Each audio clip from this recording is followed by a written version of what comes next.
Alors, bonjour à tous. Mon nom est Lily Monnier. Je suis accompagnante en mieux-être et médiatrice. Et aujourd'hui, je vous fais une capsule avec mon amie André, qui est conférencière internationale depuis environ 35 ans et qui parle beaucoup de gestion du stress et du changement. Alors, c'est de la gestion du changement dont on va vous parler aujourd'hui. Alors, je te cède la parole, André. Bien, merci de m'avoir invité encore à nouveau. C'est le fun, on va s'amuser. Oui, on va parler des changements parce que présentement, on vit beaucoup de changements. En fait, on vit trop de changements trop rapidement. Et à un moment donné, quand on vit trop de changements trop rapidement, ben, le stress commence à monter. Et si on n'a pas d'outils, si on ne sait pas trop comment fonctionner à travers ces changements-là, ben, malheureusement, ben, comme on a vu dans la première capsule, tu te rappelles, c'est soit qu'on garde tout le stress en dedans, puis on n'est pas capable de transmuter ça, donc on se rend malade avec ça, ou malheureusement, on dompe sur les autres, hein, tu comprends-tu? Puis on bitch, puis on chiale, puis ça finit plus notre affaire. Et on tombe dans des rapports de force aussi. Hein? On tombe souvent dans des rapports des anciens paradigmes de dominant-dominé, parce que quand on est en stress ou on vit trop de changements, bien, la vraie personnalité ressort. Fait que les gens gentils sont plus coopératifs, sont de plus en plus gentils, puis les gens qui sont moindrement moins fins, bien souvent le stress fait qu'ils sont encore moins fins. Alors, on va voir comment on se situe là-dedans, mais avant de parler de l'impact de ce que ça a sur notre vie, je vais te raconter quelque chose qui m'est arrivé il y a déjà très longtemps. Je suis allée en République dominicaine, moi, pendant un certain temps, puis j'allais là avec mon fils Nicolas. Mon fils, présentement, a 40 ans. À l'époque, il en avait 14 quand c'est arrivé cette histoire-là. Et en République dominicaine, mon plaisir à la plage qui s'appelle Playa Grande, c'était de faire un genre de boogie board. Le boogie board, c'est une petite planche de surf, mais au lieu d'être debout sur la planche, c'est sur la bédaine. Fait que l'idée, c'est d'attraper la plus grosse. T'attends dans l'eau, dans la mer avec ton board. Puis là, aussitôt qu'il y a une grosse vague, ben, tu te retournes. Puis là, tu roules, tu surfes la vague. Fait que c'est bien, bien, bien fun. On faisait ça depuis quelques années déjà. À chaque fois qu'on allait en République, on arrive là à un moment donné, belle journée. Je m'en vais à la plage. Le propriétaire de l'hôtel me dit Tu t'en vas où? Je dis Ah, ça va faire du boogie board à la plage. Oh, non, non, non, non. Il dit Il fait pas beau. Il faisait super soleil. Il fait super beau. Il dit Non, il dit Tu viens d'arriver en République. Il y a eu des grosses tempêtes la semaine passée. Puis il dit C'est dangereux parce que les vagues sont plus grosses. Là, je me dis des vagues plus grosses, c'est pas bien grave, ça va être le fun. Puis il dit ça fait comme des courants, comme un tirant. On appelle ça en anglais undertow ou des rips. Et ce que ça fait, c'est que ça, malheureusement, tu quittes la plage à un moment donné, tu sais. C'est assez dangereux, puis tu sais pas comment gérer ces vagues-là. Comme aujourd'hui, on a des vagues de changement, quand on sait pas comment gérer ça, bien, on risque d'avoir un petit problème. Fait que là, on s'en va à la plage, Maman, regarde, il y a des grosses vagues. Je fais, oh, grosses vagues, Tu s'en vas dans l'océan avec ton équipement. Tu es attaché, hein? Cette planche de surf-là est attachée à ton poignet pour ne pas la perdre. Alors, on surfe, on a du plaisir. Puis là, mon fils me dit Maman, regarde la grosse vague, regarde la grosse vague. Écoute, Lily, là, il y avait une grosse vague. Mais là, au début, ma réaction, c'est la fille, elle n'avait pas le changement. Tu sais, je fais ouais, c'est beau. Et là, la vague s'approche et là, je fais on est tellement dans le trouble, mais on est tellement dans le trouble. Puis là, je regarde mon fils, puis je fais quelle mauvaise mère je suis. Et là, Lily, sais-tu qu'est-ce que j'ai fait? Tellement mal géré mon changement. Je me suis retournée de bord. Parce que j'ai pensé, si je vois pas la vague, peut-être qu'elle me verra pas. C'est le raisonnement d'une fille stressée parce que quand toi, tu stresses, t'es moins intelligente. Hein? Tu sais ça, hein? Sais-tu que ça a l'air une Québécoise en bikini, poignée par une vague de dos? Écoute, J'ai j'ai revolé. Ça n'a pas d'allure. J'ai revolé, là, Lily, là. J'ai tellement roulé. Là, ça te roule dans le sable. Fait que tu te fais scraper, tu te fais scraper. J'ai perdu mon haut de costume. J'ai jamais rien vu. Je ne savais pas que j'avais plus de maillot. Tout ce que je pense, c'est à mon fils, tu sais. Puis là, le bas de maillot est en train de lâcher. J'aurais eu un dentier que je l'aurais perdu. Et là, je roule. Puis là, scraper, jusque sur le bord de la plage. Hey, écoute, j'ai de l'eau salée dans le nez, dans les yeux, j'ai du mascara. Là, c'est mon fils. Là, je me relève. Écoute, je suis tout nue. Je le sais pas. Je le sais pas. Et là, je vois, je vois mon fils qui est déjà sur la plage. Je fais, comment? Il me dit, il est plus léger, il s'est rendu plus vite. Et là, il dit, maman.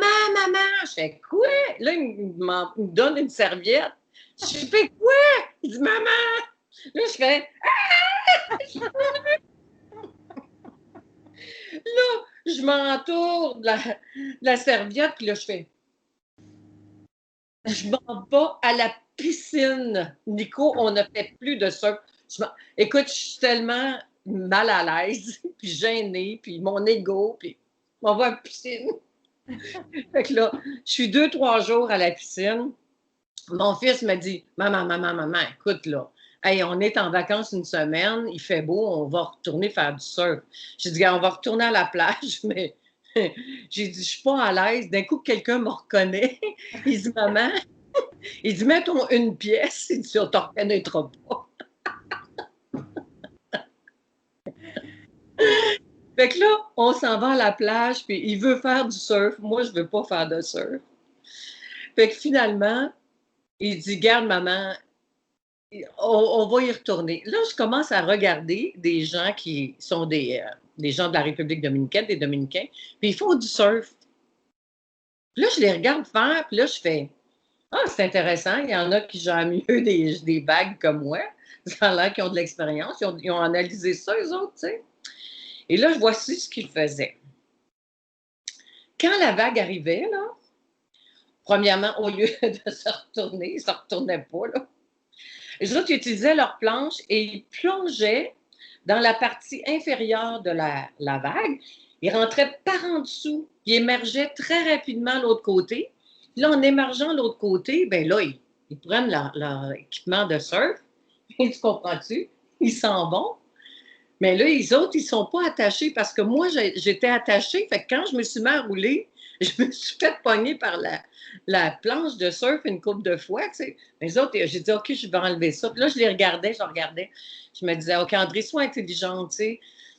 Fait qu'à un moment donné, j'ai dit, écoute, Nico, il faut arrêter d'avoir peur parce que là, si j'en fais plus jamais de surf, c'est fini pour ma vie, hein. Parce que c'est dans ma mémoire, hein, c'est qui devient cellulaire. Fait que là, je dis, OK. Fait que là, je m'en vais vers l'océan. Et mon fils, il dit, maman, c'est quoi, Nicolas? Quoi? Il dit, t'as-tu signé ton testament? Hey, j'ai dit, tout pour m'encourager, tu sais. Ta mère un peu. Et là, ça m'a pris du courage, tu sais, pour prendre un risque. Et je l'ai fait et j'ai émergé, là.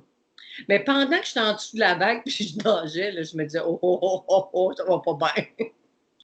Là, j'ai émergé de l'autre côté, puis là, je t'ai raidé ça, là, super.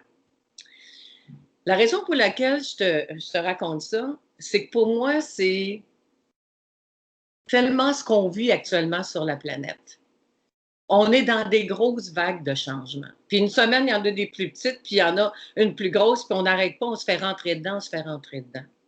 Et j'ai réalisé autour de moi que voici comment les gens gèrent actuellement. Il y a des gens, que les vagues arrivent, là, mais sais-tu qu'est-ce qu'ils font?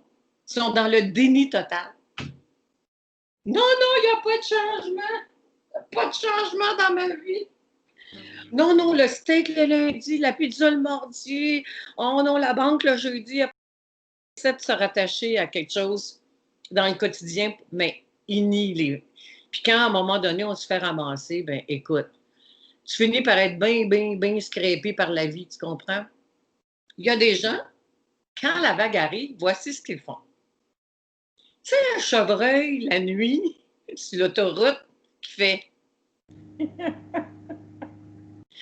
Il y a des gens autour de moi, quand la vague de la pandémie est arrivée, ils ont tout fait. Puis là, j'ai fait, hey, réagissez. Ils n'ont rien fait. Ils ne savent pas quoi faire. Ils ont du stress, mais ils n'en ont pas de solution, tu comprends-tu? Il y a des gens qui me disent, tout, je vais surfer sur vague, je vais surfer sur vague. Ah, on va surfer sur vague. Ah oui, mais tu fais quoi pendant ce surf? Ah, bon, ben, tu sais, moi, je subis. Je suis un peu victime. Tu sais, je surfe sur vague, surfe sur vague. Mais ça ne marche pas non plus. Nier, ça ne marche pas. Geler, ça ne marche pas. Puis se sentir victime, puis subir les choses, ça ne marche pas. Mais si dans le passé, on en a vécu des changements, on a développé de la résilience, on s'en est donné des outils dans le passé. Puis là, je ne veux pas discriminer contre les gars, mais nous autres, les femmes, là, quand on est jeune, on est toujours dans des changements, nous autres, les femmes. On est jeune, on est menstrué, après ça, on a un bébé, le bébé grossit dans nous, on s'habitue à donner, après ça, on donne naissance à un enfant, ensuite, on change, on devient mère, on est épouse, on s'en va travailler, après ça, ça amène pas. Nous autres, les femmes, on est dans beaucoup de changements hormonaux, physiques, physiologiques, émotionnels, tu sais. Donc, on est plus peut-être apte à gérer des changements que les hommes. Mais je ne veux pas que ça soit sexiste, mon affaire, là. Les hommes gèrent différemment. Les hommes ont des compartiments, ce qui est excellent, tandis que nous autres, on n'a pas de compartiments. Tout est mêlé. Tu sais. On ouvre tous les tiroirs, tout est mêlé. Tu sais. Donc, c'est quoi la solution? Quand on est face à un changement, il faut prendre un risque dans notre vie. Il faut prendre notre courage, comme moi j'ai fait, là, et il faut rentrer dans la vague de changement. Là, je vais vous dire quelque chose. Nos souffrances viennent toujours, toujours, toujours de nos résistances. Je répète. Quand on souffre, là, quand moi je souffre émotivement, c'est que je suis en train de résister quelque chose. Je ne suis pas capable de laisser aller. Sais-tu quand mon fils a grandi et qu'il est devenu adolescent? Oui, c'était difficile pour moi de faire ce passage-là. Sais-tu quand mon chum me dit, André, ça fait 10 ans qu'on est ensemble, mais je veux avoir un bébé, puis je suis obligée, parce que je l'aime, je veux qu'il vive son rêve, je le laisse aller. Mais je résiste, tu comprends? Fait que je souffre. Donc, quand vous commencez à être en résistance, vous allez créer plus de souffrance. Mais quand on embrasse, quand on laisse aller, we let go, comme on dit en anglais, on va avec le flow, tout ce que je laisse aller, tout ce que j'accepte, tout ce que j'embrasse, s'efface. Tout ce que j'embrasse s'efface. Tout ce que je résiste persiste. Donc, est-ce qu'on va aller tout le temps dans de la souffrance dans les prochains mois ou si on est capable de se donner des outils? Quand la vague arrive et qu'on rentre dans la vague, la beauté de la chose, c'est que si on est les premiers, les premières à passer l'autre côté de la vague, regarde où est-ce qu'on est. La vague est là, hein? Mais tu es de l'autre côté de la vague. Elle est passée, la vague. Donc, tu deviens quoi? Un agent de changement. Toi, Lily, tu es un agent de changement. Tu as décidé qu'au lieu de rester chez vous, puis de surfer, puis de subir, tu as dit, je vais me mettre en action. Donc, tu es un agent de changement, tu as rentré dans la vague. Tu as dit, oh, la vie, là, tu as dit à la vie, j'en ai eu des changements dans ma vie, j'en ai eu des situations, je suis équipée pour ça. Mais quelqu'un qui n'a jamais eu à faire face à rien dans sa vie, il n'a pas beaucoup développé de la résilience. Ouais. Tu sais, ça nous donne, il y a comme une certaine force là-dedans. Fait que quand on est un agent de changement, ce qui est important de savoir, c'est qu'on est dans des grands changements de paradigme au niveau mondial. toi et moi, là, ça fait des milliers d'années qu'on le sait que sur la planète, les gens sont dans des rapports de force. C'est toujours dominant-dominé. Va au cinéma, tu as tout le temps quelqu'un qui domine. Tu as tout le temps une victime. Tu as tout le temps un bourreau. Tu as quelqu'un qui arrive pour te sauver. Tu sais, on est dans des rapports de force. La hiérarchie gouvernementale, comment ça fonctionne. Un patron, les employés, le directeur, le président, le vice-président, on est toujours dans une structure qui fait qu'on est dans des rapports de force. Là, c'est tout ce qui nous arrive avec la pandémie, puis c'est mondial. C'est que là, on est obligé de changer. C'est soit que dans la vie, on change par amour de soi. Je m'aime assez, là. Je n'attendrai pas d'être malade pour me prendre en santé, me remettre en santé. Soit qu'on change parce qu'on s'aime assez, ou soit qu'on attend que la vie nous rentre dedans. Mais là, la pandémie, ça nous a rentré dedans. Et ce que ça nous dit, c'est hey, la gang, lâchez les rapports de force dominant-dominé, puis allez-vous-en vers un paradigme de coopération associative. Là, tu vas me dire, André, ça n'existe pas ce mot-là. Je le sais, c'est moi qui l'ai inventé. Mais vous allez comprendre. Coopération. Okay? On coopère. On se met en association, coopération associative. Je te donne un exemple de coopération associative. À un moment donné, j'ai un conférencier qui s'appelle Marcel Leboeuf qui m'appelle, puis qui me demande de lui donner une formation, coach, de le coacher pour être conférencier. Mais je le connais, Marcel, il est super bon. Je sais que ça va être mon plus grand compétiteur. Fait que je dis à Marcel, ben oui, je vais te coacher. Mais c'est quoi? On va faire une conférence ensemble. Je vais t'organiser pour que tu en fasses une tout seul, mais on va en faire aussi une. Alors, j'ai pris une ensemble. J'ai pris mon compétiteur et je suis allée me mettre en association et on a coopéré ensemble pour créer quelque chose de nouveau. Donc. Sinon, il l'aurait fait sans toi. Oui. Il l'aurait fait quand même. Oui, il l'aurait fait quand même, puis il aurait très bien réussi parce que Marcel est excellent, là. Je ne sais pas si tu l'as déjà vu en conférence, mais c'est un passionné, puis il est vraiment bon, là, puis il est vraiment drôle, tu sais.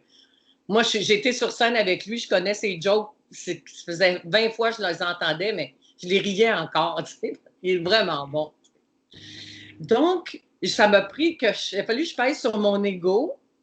Ah ben là, c'est moi la conférencière. Non, attends une minute.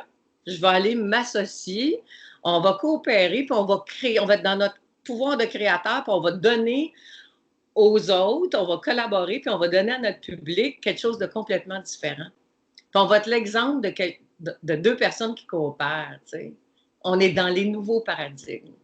Tu sais, moi, quand j'ai un client, je me pose toujours la question, Lily, c'est quoi, qu'est-ce que je peux faire de plus pour mon client comme mon compétiteur n'est pas prêt à faire? Tu sais, je me pose la question tout le temps, qu'est-ce que je suis prête à donner? Je pense pas comment je peux organiser ma publicité, charger plus, faire plus d'argent. Je pense pas qu'est-ce que je peux prendre pour mon client. Je suis en coopération avec mon client. Qu'est-ce que je suis prête à lui donner de plus que l'autre personne n'est pas prête à faire? Je me mets en association, en coopération avec mon client. Donc, j'essaie d'être un agent de changement aussi dans ma carrière. Maintenant, c'est dur de changer de paradigme si on est toujours fatigué, on n'a jamais d'énergie, on a les surrénales à plat. C'est très difficile. Fait que la première clé, le premier message aujourd'hui, c'est prenez soin de vous. Puis si vous n'avez pas écouté la première capsule que moi et Lily, on a fait ensemble sur la gestion du stress, je parle beaucoup de prendre soin de soi. Tu sais, souvent, les gens me disent, oui, mais André, quand je prends soin de moi, je me sens coupable. En anglais, on dit selfish. Puis je dis aux gens, ben non, quand on prend soin de soi, on est self-full. Puis quand on est dans le plein, ben c'est emmenez-en des changements, j'ai de l'énergie. Emmenez-en des changements, j'ai de la résilience. Emmenez-en des changements, je me suis donné des stratégies dans le passé, je vais les appliquer, tu comprends? Fait que la première chose, on peut-tu se calmer les nerfs, aller prendre un bon bain, s'ouvrir une bonne bouteille de vin, prendre un petit verre de vin, ça fait du bien, aller prendre du chocolat, des endorphines. comprends, c'est de se mettre dans, se poser la question, qu'est-ce qui me fait plaisir, comme on avait dit, toi et moi, parce que quand je me fais plaisir, je me fais du bien. La première chose, si vous voulez gérer des changements, pensez que quand vous prenez votre bain, là, vous faites du bien, mais vous le faites pour les autres. Quand tu vas magasiner pour te faire du bien, parce que c'est ça qui te fait triper, puis tu sors du magasin, puis la petite voix, elle fait « Hey, t'en avais pas besoin, là, de ces petits souliers-là, le t'en as tes yeux, là. » Bien, quand on tombe dans des états de culpabilité, bien, on se fait plaisir, mais on se fait du mal. Donc, c'est important de dire « Je vais faire quelque chose dans lequel je vais vraiment me sentir bien, tu sais. » Faire un compartiment pour soi. Donc, il faut se régénérer tout le temps, tout le temps. Ça, c'est la première étape pour prendre soin de soi. Les gens me disent « Ouais, mais si je m'achète du chocolat, c'est cher. C'est une grosse dépense. » Je dis « C'est pas une dépense, c'est un investissement. Un massage, c'est pas une dépense, c'est un investissement dans la qualité de vie, dans notre qualité d'être de soi. Donc, il faut nourrir l'être. Tu sais, si on est toujours en train de faire nos listes, on atteint nos objectifs, c'est bien fun, là, mais à un moment donné, on n'est même plus capable de rêver. Tu sais, on n'est même pas capable de nourrir l'être, tu sais. Ah oui, le ménage est fait, tout est barré sur ma liste, mais j'ai plus de fun dans la vie, j'ai plus de rêve. Je suis en vie, hein, mais je suis morte. Tu comprends? Fait que la première étape, c'est on prend soin de soi. La deuxième chose, c'est, bon, j'ai dit tantôt d'arrêter de résister, c'est de se poser la question, c'est quoi les changements que je peux commencer à implanter sans que je sois obligée de les faire? C'est quoi les formes de coopération ou d'association que je peux faire actuellement dans ma vie? J'ai besoin d'aide. Qui je peux appeler? Avec qui je vais m'associer? C'est quoi ma contribution? C'est quoi me mettre en action? J'ai pas le goût de subir. Je suis un agent de changement. OK, je pourrais faire ça avec telle personne. On pourrait peut-être faire comme toi puis moi. On a dit, bon, on va faire des lives. Donc, on s'est mis en coopération, toi et moi. On a pris tes habiletés, mes habiletés. On met ça ensemble. On est à la fois dans notre création, on est à la fois dans notre coopération. On est dans les nouveaux paradigmes. Puis, on n'est pas très bonne avec les Zooms, les Skype, les ci, les ça, les ordus, mais on s'organise. Tu comprends-tu? On fait un effort, on prend un risque. Au lieu de dire, je vais aller me coucher de bonne heure, je suis déprimée, je vais prendre le temps d'étudier ça, puis je vais appeler mon fils si je ne comprends pas comment ça marche, le système. Tu comprends? Oui. La troisième étape, c'est qu'il faut tellement focusser sur des solutions. Là, présentement, on vit beaucoup, beaucoup de nouveaux problèmes, mais on prend les vieilles solutions pour essayer de régler les nouveaux problèmes. Ben, tu sais, moi, je ne veux pas parler du gouvernement. Je veux pas, c'est pas ça notre objectif. Si on n'est pas, c'est pas une crise, on ne parle pas de crise sanitaire, politique, tout ça, mais excusez-moi, là, mais mettez-vous donc en coopération avec la société. Tu sais, demandez-nous donc ce qu'on veut faire ici, là. On les a payés, nos impôts. On pourrait peut-être être impliqués. Il y en a du monde super brillant, des jeunes, la technologie, ont des idées. Pourquoi vous n'écoutez pas? C'est comme la vieille gang là, qui ont des vieilles idées, qui essaient de prendre des vieilles idées, des vieilles solutions pour essayer d'implanter ça dans des nouveaux problèmes. On voit bien que ça ne marche pas. C'est comme réveillez-vous. Ça prend du nouveau, ça prend notre capacité de laisser notre ego aller, puis dire je vais reprendre mon pouvoir créateur, puis je vais brainstormer. Puis brainstormer, Lily, là, quand je mets les gens ensemble pour brainstormer, souvent, il y en a un plus fort qui dit on va faire ça de même, on va faire ça de même, c'est une bonne idée. Puis je fais hey, non, non. Ton idée, on va la prendre, puis ça va peut-être donner l'idée à l'autre personne de faire ça. Puis d'un coup, on se met à parler, puis on s'amuse, puis on trouve 17, 18, 19 potentiels d'idées. Puis après ça, on biffe tout ce qui ne marche pas, puis ressent. L'idée est cachée en arrière de 2, 3 points qu'on a discutés, mais il faut permettre à tout le monde dans l'équipe de brainstormer, de dire ce qu'ils ont à dire. Moi, je disais aux gens d'entreprise, faites pas des meetings le lundi matin avec des cafés puis des beignes, puis avoir 3 heures pour trouver une solution. Tu veux du monde efficace, trouver des bonnes solutions? Vendredi après-midi. 4h30. Tout le monde veut partir à 5h. 4h30. Pas assis avec un café, debout. Puis quelqu'un qui prend des notes, puis envoie c'est quoi ton idée, c'est qu'on idée, puis on écrit, puis on s'amuse, puis on rit, puis d'un coup, on relit la liste, puis on fait ça avec ça, avec ça, avec ça, avec ça, avec ça. Boum! C'est ça la solution. Mais on fait quoi? On tombe dans un vieux paradigme de dominant-dominé. Il y a toujours quelqu'un, un leader dans l'équipe, puis c'est ça qu'on va faire, c'est mon idée. Non, la question, c'est pas ton idée la meilleure, c'est qu'est-ce qu'on peut faire ensemble pour trouver la meilleure idée pour générer des solutions pour trouver comment on va implanter ça, tu comprends? Moi, j'avais été surprise une fois, on avait une médiatrice dans les chicanes de voisins. Puis quand il y avait des nouvelles personnes dans l'équipe qui venaient se joindre comme médiateurs, ben, on voulait leur montrer l'approche de cette organisation-là. Puis là, on faisait des jeux de rôle, des mises en situation. Puis à un moment donné, moi, je n'aurais pas pensé, mais brainstorm entre les deux personnes qui étaient en chicane. Brainstorm. Puis là, ce qui est ressorti de ça, j'étais très surprise. Oui. Tu sais, c'était une suggestion qui avait l'air farfelue à un moment donné de l'autre. Oui. Mais ça a amené ailleurs. Tu sais, fait que tu dois laisser sortir le farfelu, oui. Rien bloqué. Puis oui. de ça, tu dis, il y a 2-3 points, puis la solution est en arrière de ces 2-3 points-là. Oui. Puis plus c'est farfelu, plus le monde s'amuse à brainstormer, plus on trouve de solutions. Ah. C'est dans le plaisir. C'est pas dans le travail fort, c'est compliqué, on a du stress. Moi, je vaux mon pesant d'or sur la job parce que je travaille fort.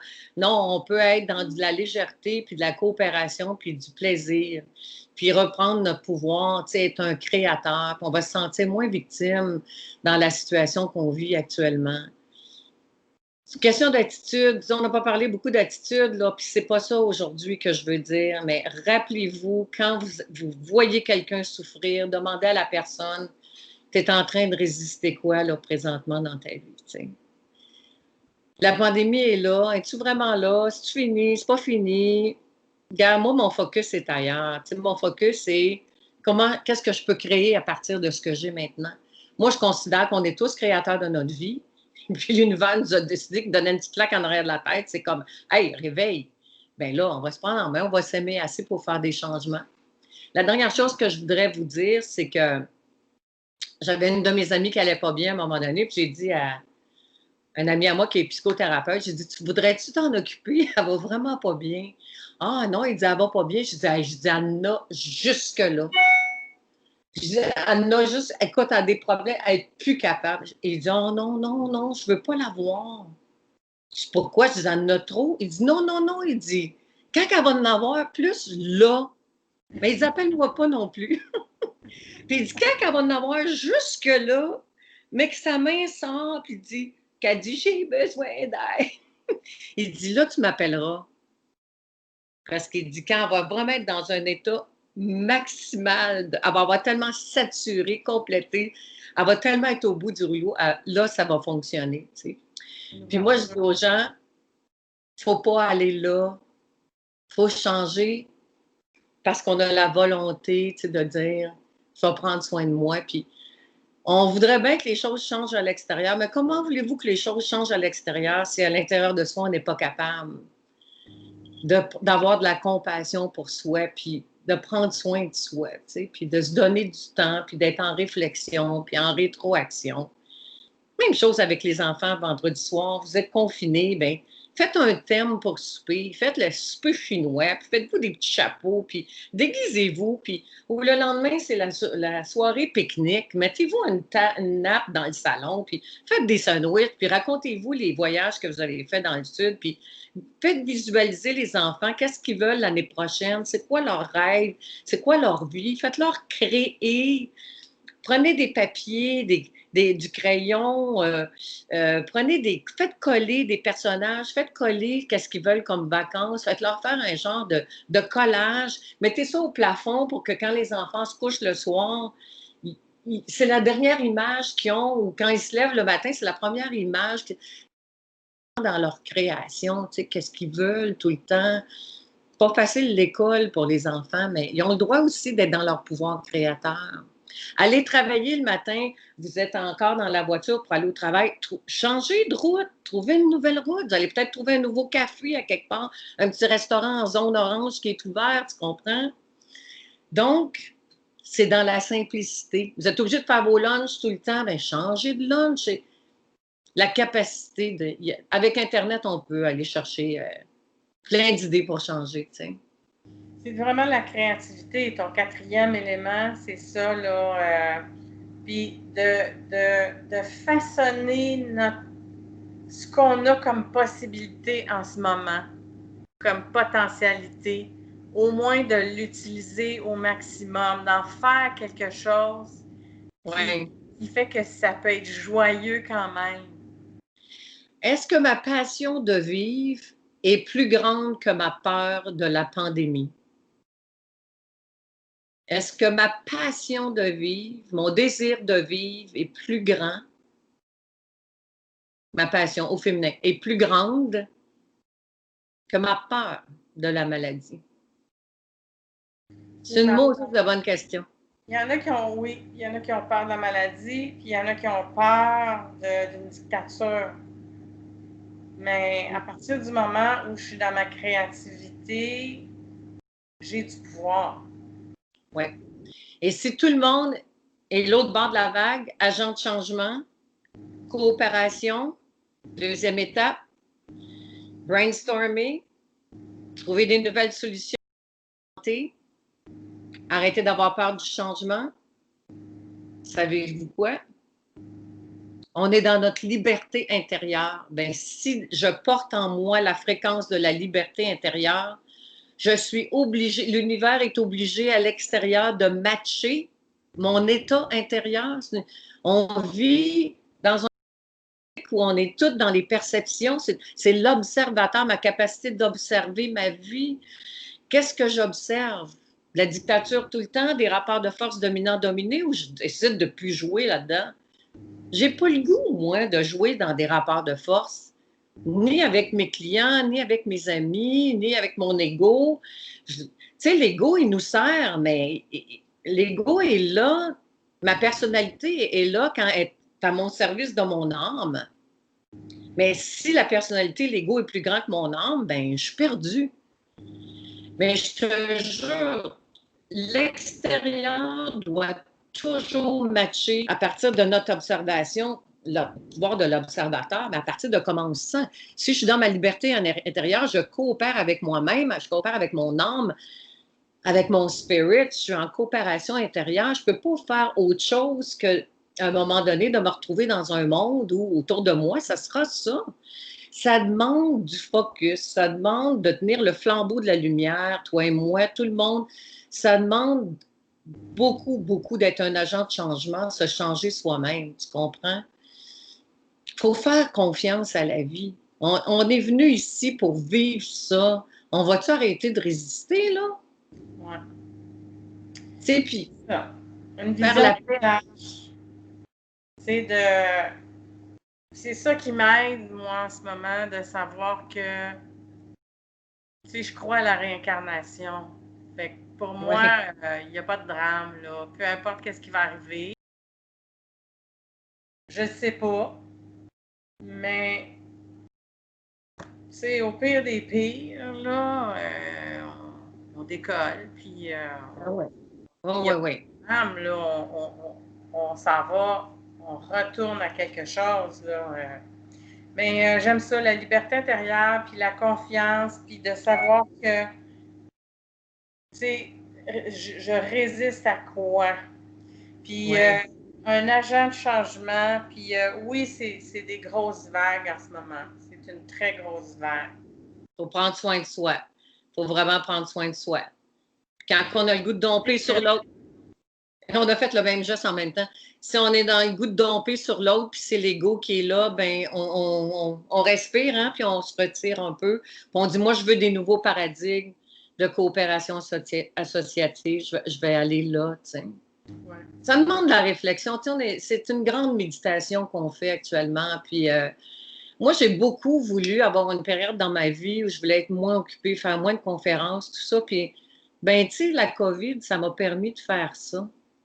Puis, comme j'ai eu beaucoup de décès en 2014, ben, je mets les choses rapidement en perspective. Tu sais, je regarde les choses qui se passent, puis je me dis, est-ce quelqu'un en train de mourir? Là, moi, tu sais, relativiser les choses beaucoup. J'ai beaucoup appris ça dans ma. Ça fait beaucoup partie de ma résilience, tu sais, de mettre les choses en perspective. Puis, C'est ça que je te partageais tantôt. Même chose pour moi, mon ami de 57 ans qui est décédé l'année dernière d'un cancer. Puis moi, ça m'a fait voir, j'ai dit, j'ai encore de la peur face à la mort, tu sais. Puis oui, j'ai été me chercher des livres à la bibliothèque, j'en ai fait venir. J'ai lu des livres sur la mort, puis là, j'ai fait la paix. Avec ça, j'ai appris à relativiser puis à vivre en disant, bon, Lily, mettons qu'il te resterait 6 mois à vivre. Comment tu voudrais vivre ces 6 mois-là? Irais-tu prendre une marche? Oui, j'irais prendre une marche. Tu sais, j'ai vraiment oui, appris à me prioriser puis à ralentir, oui. me donner du temps, de C'est l'espace.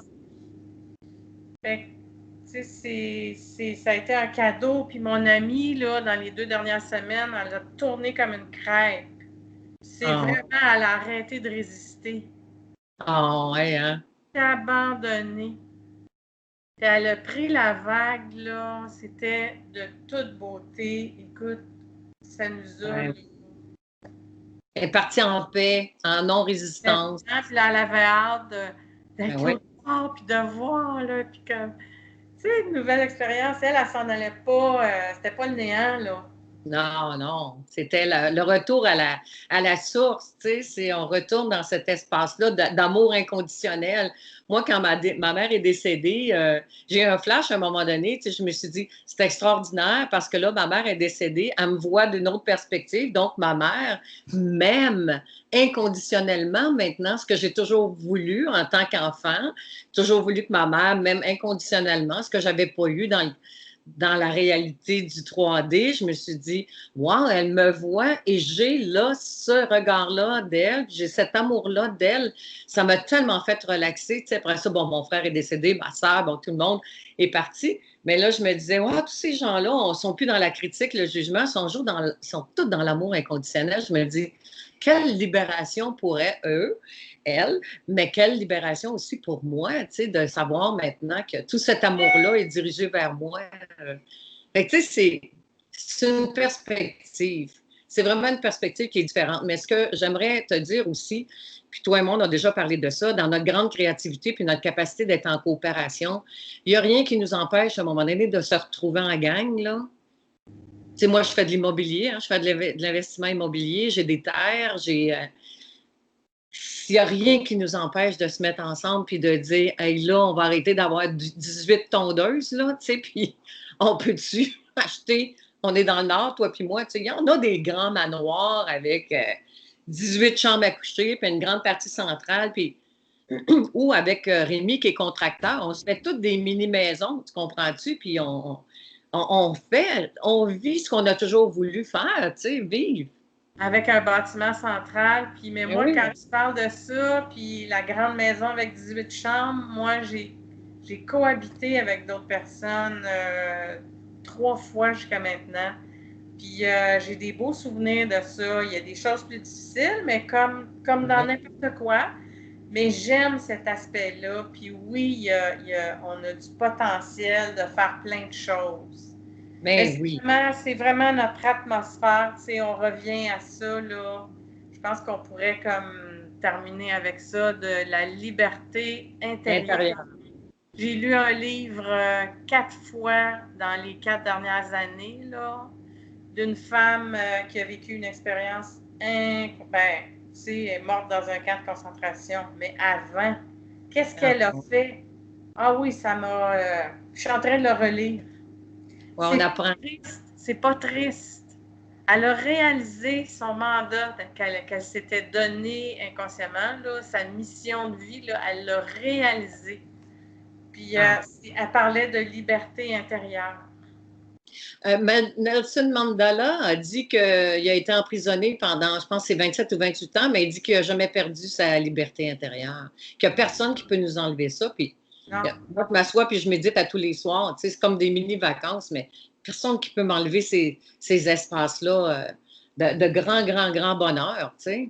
Puis tu sais, comme moi, je te le disais tantôt, là, moi, je fais un brunch avec mes amis tous les dimanches. C'est sacré, puis si la police arrive, elle arrivera, puis si c'est pas toujours chez moi, là, mais on continue à vivre. Oui, il faut se donner des temps. Puis de toute façon, les policiers, c'est des êtres humains aussi. Tu pourras les inviter à bruncher, tu sais, être en coopération associative avec eux autres. Non, mais rentrez, prenez 2 minutes, là, on va jaser un peu, là. Vous travaillez bien trop fort, les gars, les filles, venez, prenez 2 minutes, on va jaser. Avez-vous des enfants? Qu'est-ce qui arrive dans vos vies, tu sais, puis on ne sait jamais qu'est-ce que ça peut donner. Moi, j'en connais. Vous voyez ça, cette pandémie-là, oui. Puis tu me donneras ta contravention après, là. Oui, tu feras ça, j'ai pas de problème avec la contravention, mais j'aimerais ça connaître ton point de vue, ça m'intéresse. T'es venu ici jusque dans ma maison, ben je vais t'accueillir, tu sais, puis ça va les faire réfléchir, tu sais. Accueillir, c'est comme moi les témoins de Jéhovah. Les accueils. Ah ben rentrez, on va jaser un petit peu, là, on va jaser. Ça va me faire plaisir. Voulez-vous un café, voulez-vous un thé? Qu'est-ce qui vous fait plaisir? Je suis en coopération associative avec les autres. Mais là, ils ne viennent plus parce que c'est la COVID, tu comprends? J'ai pas mes amis. Il y a du bon à COVID, tu sais, moi. Écoute, il y a une fille qui était témoin de Jéhovah. Elle venait chez nous parce qu'elle était tellement en dépression. Écoute, elle finit par sortir des témoins de Jéhovah à force de me jaser. C'est bon. C'est bon. Oh, ben, c'est super le fun. Je te remercie. Un bel échange. Puis, ouais, les vagues. J'aimerais ça qu'on continue ça. OK, le prochain terme, ça va être sur le stress émotionnel. Qu'est-ce qu'on fait avec nos émotions, nos surplus d'émotions? Comment on fait pour transmuter? C'est une technique que j'ai appris dans les années 80. Super technique, c'est 4 étapes. On va les faire ensemble. Fait que je vais t'utiliser, Lily. On va prendre une situation que tu vis où tu vis une émotion, puis je vais te le faire transmuter devant tout le monde, puis on va faire les étapes ensemble. Puis écoute, c'est comme ouvrir le pack-sac là, de trop plein, puis on le dézippe, puis fou, ça fond comme du beurre dans une poêle. Cette technique-là, c'est un petit miracle, c'est un bijou. Fait qu'on fait ça la prochaine fois. Oui, ça va aider les gens à pouvoir aller plus facilement après vers leur créativité. Ben oui. On ne sait pas quoi faire avec nos émotions. Fait qu'on va s'en occuper. On va s'en occuper. Eh bien, merci. C'est super le fun. Toujours inspirant, stimulant d'échanger avec toi, puis que tu puisses partager le fruit de toute ton expérience. Beaucoup d'années, oui. Beaucoup d'années d'études et d'expérience, c'est ça. Parce que c'est pas tellement les études, hein.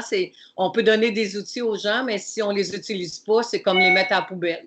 Fait que ça donne rien. Fait que utilisez nos outils, là, moi puis Lily, on vous en donne plein.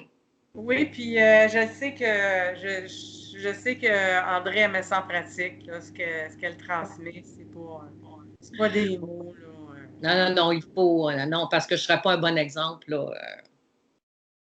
Puis après ça, l'autre conférence, ben, mini-conférence, ça va être faites l'amour, devenez riche et restez mince.